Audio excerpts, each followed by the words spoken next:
കഴിഞ്ഞ 5 വർഷമായി പ്രത്യേകിച്ചും ഈ രീതിയിൽ വേട്ടയാടപ്പെടുന്ന ഒരാളാണ് ഞാൻ. വനിതാ MLA മാർക്കെതിരെയും വനിതാ സ്ഥാനാർത്ഥികൾക്കെതിരെയും പൊതുവെ ഇത്തരത്തിലുള്ള ആക്രമണങ്ങൾ സൈബർ ഇടങ്ങളിൽ നമുക്ക് കൂടുതലായിട്ട് കാണാനായിട്ട് കഴിയും.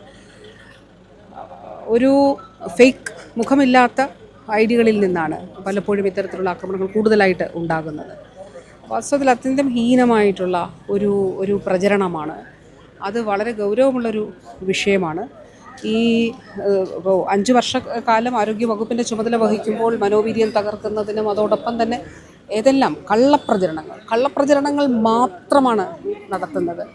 അപ്പോൾ അതിൽ പക്ഷേ ആത്യന്തികമായി മനസ്സെപ്പോഴും ചിന്തിക്കുന്നൊരു കാര്യമുണ്ട്, സത്യം ജയിക്കും, സത്യം മാത്രമേ ജയിക്കുള്ളൂ.